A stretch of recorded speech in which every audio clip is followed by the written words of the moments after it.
حضرات محترم، یہ دین اللہ رب العزت نے نبی کریم صلی اللہ علیہ وسلم کے ذریعے ہمیں دیا ہے، اس کی مثال ایک عمارت کی طرح ہے۔ جس طرح عمارت کے اندر بنیادیں ہوتی ہیں، دیواریں ہوتی ہیں، چھت ہوتی ہے، رنگ و روغن زیب و زینت ہوتا ہے، اسی طرح دین کی بھی یہی مثال ہے۔ دین کی بھی بنیادیں ہیں، دین کے بھی ستون ہے، دیواریں ہیں، چھت ہے، رنگ و روغن زیب و زینت ہے۔ دین کی بنیاد عقائد ہیں۔ عقیدہ جو ہے، اللہ پر ایمان، فرشتوں پر ایمان، رسولوں پر ایمان، کتابوں پر ایمان، یوم آخرت پر ایمان، یہ سارے عقائد جو ہیں یہ دین کی بنیاد ہے۔ ان میں سے اگر کوئی ایک بھی ٹیڑھا ہوگا یا غلط ہوگا تو پوری عمارت غلط اور ٹیڑھی ہوگی۔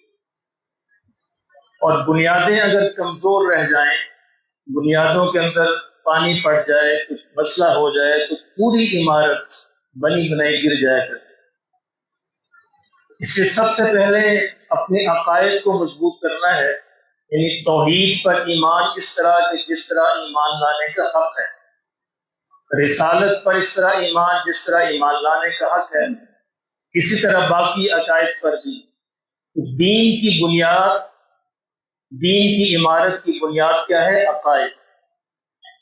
اور دین کی عمارت کی جو ستون ہیں، جو اس کی دیواریں ہیں، وہ عبادات ہیں۔ آقا نے فرمایا صلی اللہ علیہ وسلم، الصلاۃ عماد الدین، نماز دین کا ستون ہے۔ اس طرح باقی جو عبادات ہیں، روزہ ہے، حج ہے، زکوٰۃ ہے، یہ ساری عبادات ستون ہیں اس عمارت کے۔ ان کے بغیر عمارت کھڑی نہیں ہو سکتی۔ بنیاد تو آپ نے رکھ لی، لیکن اگر اس پہ عمارت نہ بنائی تو فائدہ کوئی نہیں ہوگا۔ یعنی صرف عقیدے سے بھی فائدہ نہیں ہوتا جب تک کہ اس پر عمارت استوار نہ کی جائے۔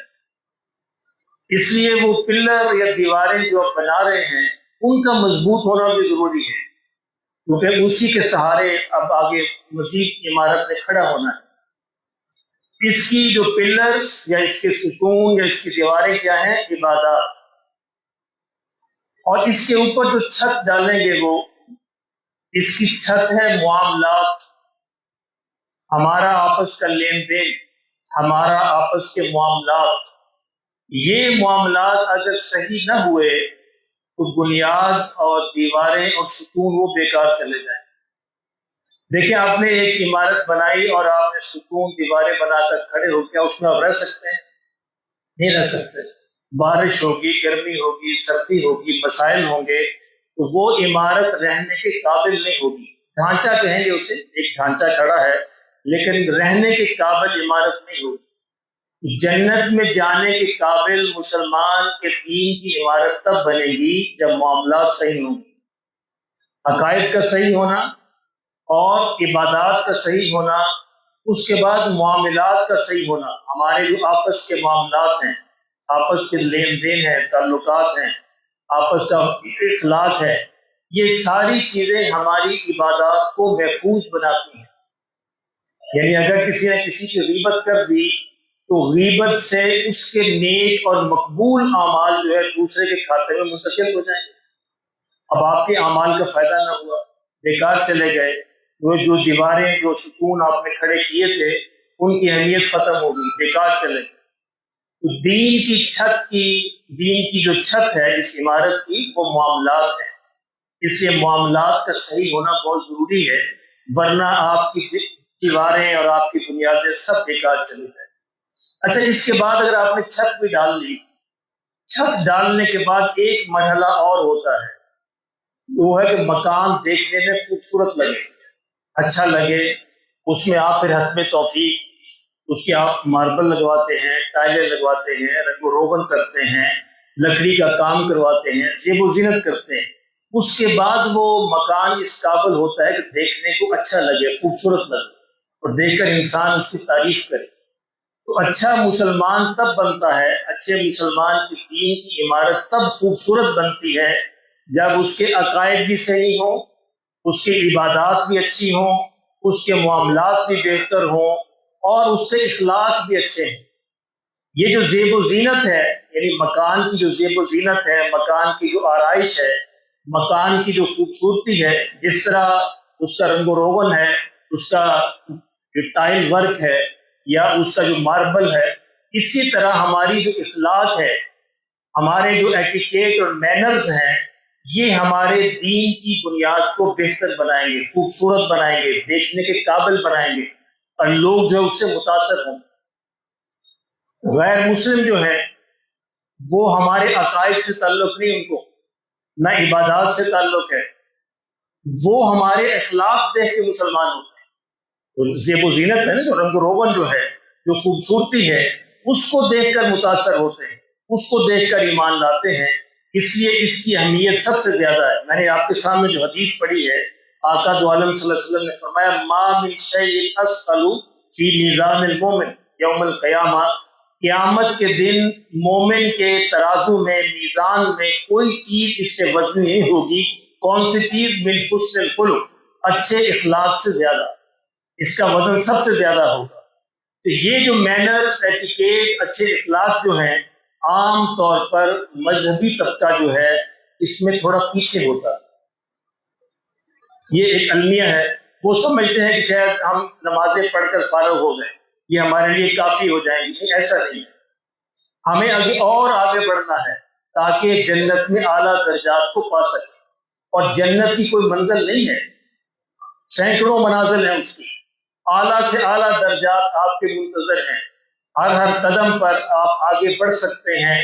اور قیامت میں جنت میں جانے کے بعد ایک ہی بات کا افسوس اور غم ہوگا کہ کاش میں ایک عمل اور زیادہ کر لوں تاکہ میرا درجہ اور بڑھ جاتا۔ اخلاقیات ایک ایسا میدان ہے جس میں ہم دوسرے سے آگے بڑھ کر مزید درجات پا سکتے ہیں۔ چند باتیں جو ہمارے معاشرے کے اندر جس میں ہم پیچھے ہیں، بس چند باتوں کی طرف اشارہ کرتا ہوں، اور کہتے ہیں عقل مند کے لیے اشارہ ہی کافی ہوتا ہے۔ تو ہم سب اس کو درست کرنے والے بن جائیں تاکہ ہم جنت میں اعلیٰ درجات کو پائیں، ہماری یہ عمارت ڈھانچہ ہی نہ رہ جائے، بیکار نہ رہ جائے، خوبصورت بنے، اس کی قیمت بنے۔ اب دیکھیں، اگر ایک مکان جو ہے زیب و زینت اور آرائش اور اس کے بغیر ہو، صرف ڈھانچہ اور چھت پڑی ہو، تو اس کی قیمت کہیں کم ہوتی ہے اس دوسرے مکان کی نسبت، بہت کم ہوتی ہے۔ حالانکہ بے شک ڈھانچہ مضبوط ہو، اس نے بڑا کنکریٹ اچھا استعمال کیا ہو، سریا استعمال کیا ہو، لیکن اس سے قیمت نہیں پڑے جب تک کہ آپ اس کو سجائیں گے نہیں، سنواریں گے نہیں، زیب و زینت نہیں کریں۔ اس میں جو پہلا ہمارا مسئلہ ہے، پوری قوم کا مسئلہ ہے، سب کا مسئلہ، وہ ہے وقت کا ضائع کرنا۔ یہ بھی ہمارا مسئلہ ہے۔ ہم گھروں میں اپنے بچوں سے لے کر اس بات کی تربیت نہیں دیتے کہ وقت سب سے قیمتی چیز ہمارے پاس جو ہے، سب سے قیمتی اثاثہ جو ہے وہ وقت ہے۔ وقت ہوگا تو پیسے کمائیں گے، وقت ہوگا تو صحت پہ توجہ دیں گے، وقت ہوگا تو علم حاصل کریں گے۔ گویا وقت ہی پیسہ ہے، وقت ہی جوانی ہے، وقت ہی صحت ہے، وقت ہی علم ہے۔ اس کی جتنی قدر کریں گے اتنا ہی ہم آگے بڑھیں۔ اور وقت کو ضائع کرنا اور وقت کی پابندی نہ کرنا، یہ المیہ ہے ہمارے پورے معاشرے کا۔ ہم وقت کی پابندی کرنے کو عیب سمجھتے ہیں، اور جتنا لیٹ ہے اتنا فخر سمجھتے ہیں۔ تو یہ ایک عیب ہے، ایک نقص ہے۔ ایک عربی کا مشہور مقولہ ہے کہ وقت ایک تلوار کی مانند ہے، اگر آپ نے اس کو نہ کاٹا تو یہ آپ کو کاٹ کے رکھ دے۔ اب دیکھ لیں، دو طالب علم ایک وقت ضائع نہیں کرتا اور ایک وقت ضائع کرتا ہے، تو امتحان میں وقت اس کو کاٹ کے رکھ دیتا ہے جو اس کو وقت ضائع کرتا ہے۔ جس نے دنیا میں وقت ضائع کیا، موت آئے گی اس کو کاٹ کے رکھ دیتا ہے، اور سمجھ آ جائے کہ میں نے کتنا وقت ضائع کیا۔ تو پہلا ہمارا جو جس میں ہم پیچھے ہیں، جس مسئلے میں ہے، وہ ہے وقت کی قدر نہ کرنا اور وقت کی پابندی نہ کرنا۔ اس کو ہم صحیح کرنے والے بن جائیں۔ دوسرا مسئلہ ہمارا جو ہے، وہ ہم ایک دوسرے سے معذرت کے الفاظ اور شکریہ کے الفاظ یہ کہنا اچھا نہیں سمجھتے۔ ہماری زبانیں گونگ ہو جاتی ہیں۔ چھوٹا سا چھوٹا کام بھی کوئی کرے تو اس کا شکریہ ادا کیجیے، وہ غلطی ہو جائے تو معذرت کیجیے۔ یہ اس سے آپ کے درجات بڑھیں گے، کم نہیں ہوں گے۔ ایک دوسرے سے گھروں سے کہنا سیکھیے، بچوں سے کہنا سیکھیے، بچوں سے کہنا سیکھیں گے تو وہ بھی سیکھ جائیں گے اور آپ کو بھی عادت پڑے گی۔ تو گھروں میں بچوں کی تربیت کیجیے، آپ سے غلطی ہو جائے تو بچے کی سوری کریں بچے کے سامنے، وہ بچہ بھی سیکھ جائے گا۔ اچھی بات کرے بچہ کو کام کرے، شکریہ ادا کرے تو بچہ بھی اس کو سیکھے گا۔ ہماری زبان میں شکریہ کے الفاظ ادا کرنے میں زبانیں گم رہ جاتی۔ کئی دفعہ آتے ہیں یہ ہمارے ڈلیوری حضرات چیزیں دینے آتے ہیں، چیز لے کے میں انہیں کہتا ہوں آپ کا بہت شکریہ، اللہ کی رضا دے، تو وہ ایسے دیکھتے ہیں کیا کیا ہو گیا، یعنی بڑی جیسے حیرانی کی بات ہوئی، کیونکہ ہمارے معاشرے میں عادت نہیں، رواج ہی نہیں۔ اس کو خدا کے لیے رواج ڈالیے، اس سے آپ کے درجات بڑھیں گے، آپ کے دین کی عمارت خوبصورت بنے گی۔ ایک اور ہماری عادت ہے کہ ہم دوسرا کو اپنی بات کہنا چاہے ہم کاٹ کے اپنی بات شروع کر دیتے، یہ انتہائی بری عادت ہے۔ آقا دو عالم صلی اللہ علیہ وسلم جب تک کوئی اپنی بات پوری نہ کر لیتا، چاہے 1 گھنٹہ کرتا، وہ خاموشی سے سنتا۔ حتیٰ کہ مدینے کے اندر ایک معذور عورت تھی، دماغی حالت ٹھیک نہیں تھی، بعض دفعہ وہ حضور کو کھڑا کرتی، صحابہ کہتے گھنٹہ گھنٹہ بات کرتی، حضور کھڑا رہتے صلی اللہ علیہ وسلم۔ ہم اس نبی کے امتی ہیں، کبھی سوچا؟ اور ہمیں کوئی اپنا مسئلہ بیان کرنے لگے ہم فوراً بات کاٹ کے اپنا مسئلہ بیان کرنا شروع کرتے، سنتے ہی نہیں۔ پہلے اس کی بات سنیے، وہ آپ سے اپنا مسئلہ لے کے آیا ہے، گفتگو پوری ہونے دیجیے، پھر اپنی بات پوری کیجیے۔ اگلا مسئلہ ہمارا مسئلہ جو ہے کہ ہم آہستہ آواز میں بات نہیں کرتے، چیختے ہیں، چلاتے ہیں، آوازیں اونچی کرتے ہیں۔ اللہ نے کہا کہ اونچی آواز جو ہے گدھے کی آواز ہو، یہ کوئی خوبی نہیں ہے اونچی آواز میں بات کرنا، ایک دوسرے سے اونچی سے اونچی، اونچی سے اونچی، اتنی آواز میں بولیے کہ جتنے سامنے تک آواز پہنچ جائے، بس کافی۔ آوازوں کا اونچی کرنا اللہ نے اس کو ناپسند فرمایا ہے قرآن مجید کے اندر، تو اپنی آوازوں کو آہستہ رکھیے۔ اگلا ہمارا سب کا مسئلہ ہے وہ ٹریفک کے قوانین کی پابندی نہ کرنا۔ اس کو بھی ہم بڑی بہادری سمجھتے ہیں، اشارہ کاٹ کے میں نکل گیا اور نوجوان ویکھتے رہ گئے سارے سپاہی کھڑے سے، تو یہ کوئی خوبی نہیں ہے، یہ آپ کی تربیت بتا رہی ہے، آپ کے گھر میں تربیت کیسی ہوئی، آپ کس ماں باپ کے بچے ہیں جو قانون کو جو توڑنا جو ہے فخر سمجھتے ہیں۔ یہ کون سا فخر ہے؟ اپنے آپ کو شرمندہ ہونا چاہیے۔ آپ کو نہ اسکول نے اثر کیا، نہ مدرسے نے اثر کیا، نہ کالج نے اثر کیا، نہ ماں باپ نے اثر کیا۔ تو ٹریفک کے قوانین کی پابندی یہ آپ کے لیے بنائے گئے ہیں، آپ کی جان کے لیے بنائے گئے ہیں، ان کی پابندی کیجیے۔ کوئی نہیں کرتا نہ کرے، آپ کیجیے۔ یعنی ہم عام طور پر یہ ہمارا یہ عذر ہوتا ہے کہ سارے نہیں کرتے، یہ سارے نہیں کرتے نہیں، آپ سے آپ کا پوچھا جائے، قیامت میں آپ کو اپنا جواب دینا ہے۔ قیامت میں ایک ایک بندے کو اللہ کے حضور کھڑے ہو کر تنہا جواب دینا ہے۔ یاد رکھیے کہ دنیا میں قوموں کا حساب ہوتا ہے، آخرت میں افراد کا حساب ہوتا ہے۔ دنیا میں اللہ قوموں کے ساتھ اجتماعی معاملہ کرتے ہیں، اور آخرت میں ایک ایک انسان کو کھڑے ہو کر تنہا اللہ کے حضور جواب دینا ہے۔ اس سے کوئی کرے نہ کرے، آپ کو کرنا ہے، بس آپ اپنے آپ کو ٹھیک رکھیے۔ ہو سکتا ہے آپ کو دیکھ کے دوسرا ٹھیک ہو جائے، لیکن جب آپ اشارہ توڑتے ہیں دوسرے کو بھی موقع ملتا ہے، اس کو ترغیب ملتی وہ بھی توڑ دیتا ہے، اور اگر آپ کھڑے ہو جائیں آرام سے تو شاید دوسرا بھی دیکھ کے سنبھل جائے اور اس کو بھی ترغیب ملے کہ نہیں میں نے بھی یہ کام نہیں کرنا۔ اگلی بات یہ ہے کہ ہم شائستہ زبان استعمال نہیں کرتے، خاص طور پر بچوں کے ساتھ۔ مسجد جاتے ہیں نا بچہ غلط طریقہ۔ ہمارے ایک دوست ہیں وہ مجھے ویڈیو بھیجتے ہیں ایک مفتی کی کہ بچوں کو قطار میں نہیں کھڑا کرنا چاہیے۔ اللہ اکبر، کبھی اس موضوع پہ بات کروں گا۔ مفتی کا دین اور ہوتا ہے، داعی کا دین اور ہوتا ہے، ان دونوں میں بڑا فرق ہے۔ داعی وہ ہوتا ہے دوسرے کا درد ہوتا ہے جس کے دل میں، وہ دوسرے کو سکھانا چاہتا ہے، اس کا مسئلہ اور ہوگا، اس کا انداز اور ہوگا، اس کی تربیت اور ہوگی۔ مفتی نے تو مسئلہ بتانا، مسئلہ بتا کے فارغ ہو گیا، اس کو تو جائز ناجائز سے غرض ہے، اس کو یہ غرض نہیں کہ میرے آقا نے صلی اللہ علیہ وسلم کب کہاں کس موقع پر کیا کیا۔ دیکھیں کہ وہ تھی شریعت، اس کو مثال سے سمجھیے۔ شریعت یہ ہے کہ آپ موٹر وے پہ جا رہے ہیں، وہاں پہ لکھا ہے 120 کلومیٹر جو ہے وہ گاڑی کی رفتار ہے، یہ شریعت ہے، اس سے آپ آگے نہیں بڑھ سکتے، بالکل نہیں، بس ختم۔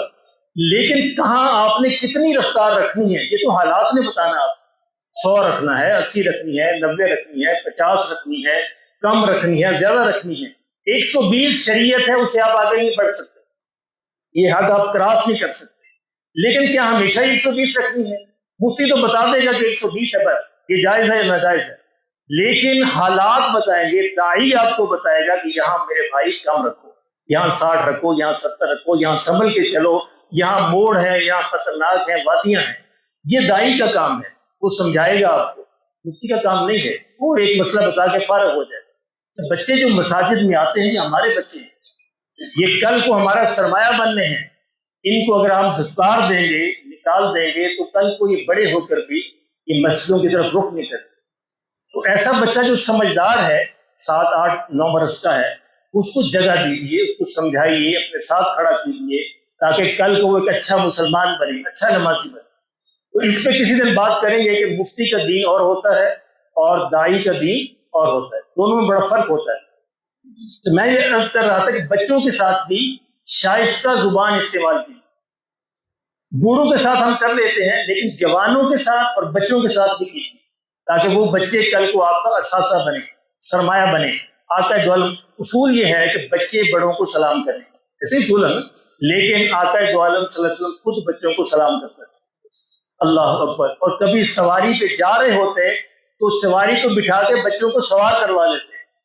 اب یہ ہے اصل دین، یہ ہے سیرت۔ یہ دین کو ہم نے سیرت سے سیکھنا ہے، دین کو فتووں سے نہیں سیکھنا، سیرت سے سیکھنا ہے، آقا دو عالم صلی اللہ علیہ وسلم کے قدموں کی برکت سے سیکھنا ہے۔ یعنی میرے حضور نے طریقہ تو یہی بتایا کہ چھوٹا بڑے کو سلام کرے، سوار جاتا ہوا پیدل کو سلام کرے، تھوڑے لوگ زیادہ کو سلام کرے، لیکن عملاً آپ نے یہ کیا کہ آپ بچوں کو خود سلام کرتے تھے۔ اب یہ تربیت تھی، یہ طریقہ تھا، بچوں کو اپنی سواری پہ بٹھا لیتے۔ تو بچوں کے ساتھ بھی شائستہ زبان میں، اچھی زبان میں، خوبصورت زبان میں بات کیجیے۔ اور ایک آخری باتیں بہت زیادہ ہیں، پھر انشاءاللہ کرتی ہوں گی، آخری بات یہ ہے کہ نہ کہنا سیکھیے، ہاؤ ٹو سے نو۔ یہ ہماری امت کا مسئلہ ہے، پوری پاکستانی قوم کا مسئلہ ہے۔ لارا لگانا، لارا لگائیں گے اور یس نہیں کریں گے، نو کریں گے۔ اگر آپ کام کر سکتے ہیں تو کیجیے، ٹھیک ہے الحمدللہ، نہیں کر سکتے تو معذرت کر دیجیے۔ حتیٰ کہ یہاں تک ہوتا ہے کہ یہاں ہم کسی بڑے عالم کو کسی کو بلائیں تو 100 بندوں سے بات کرتے ہیں تو سارے کہتے ہیں جی بالکل ہمارے مسئلہ ہی کوئی نہیں جناب، مول صاحب حاضر ہیں، اور جب دن آتا تو 10 بندے بیٹھے ہوتے۔ اللہ ہمارے حل کریں۔ صاف کہیے، یا ایھا الذین آمنوا قولوا قولا سدیدا، صاف کیجیے کہ میں معذرت ہے، مجھے کام ہے، تاکہ ہم نے کھانے کا بندوبست کرنا ہوتا ہے، وہ سارا ضائع جاتا ہے۔ ہم تو 100 بندوں کو ذہن میں رکھا کہ 100 بندوں نے وعدہ کیا، اور انہوں نے وعدہ کیا، مسلمانوں نے وعدہ کیا، کافروں نے، مسلمانوں نے وعدہ کیا، اور مسلمان کا وعدہ تو وعدہ ہوتا ہے، لیکن جب یہاں تک تو 20 بندے بیٹھے۔ اس لیے خدا کے لیے نو کہنے کا فن سیکھیے، نہیں کہیے، جھوٹے وعدے نہ کیجیے، جھوٹے لارے نہ لگائیے، یہ آپ کے دین کی عمارت کو خوبصورت بنائے گا، اس میں حرج نہیں ہے۔ یعنی کسی کو جھوٹی بات کہہ دینا اور اس کو تذبذب کے اندر رکھنا، اس کو جناب انتظار میں رکھنا، اور وہ نہ ادھر نہ ادھر جا سکے، اس سے بہتر ہے کہ شائستہ طریقے سے، اچھے طریقے سے آپ اس کو نہیں کہہ دیتے بھائی میں یہ کام نہیں کر سکتا، یا میرے بس میں نہیں ہے، یا اس وقت یہ میری صورت ہے، یہ معذرت ہے، یہ مسئلہ ہے، بس کہہ دیجیے، لیکن جھوٹا ہاں کبھی مت کیجیے۔ اس سے آپ کی کریڈیبلٹی بڑھے گی، آپ پر لوگوں کا اعتماد بڑھے گا، آپ پر یقین بڑھے گا کہ یہ بندہ ہمیشہ صحیح بات کرتا ہے۔ اللہ ہمیں اس پہ عمل کی توفیق نصیب فرمائے۔ جتنا اس پہ عمل کریں گے انشاءاللہ اتنے ہی ہماری دین کی عمارت خوبصورت بنتی چلی جائے گی، اور آخرت میں زیادہ اس کے نمبر بنیں گے، اور درجات بھی بلند ہو جائیں گے۔ جلدی ہے نماز کی، ٹھیک ہے۔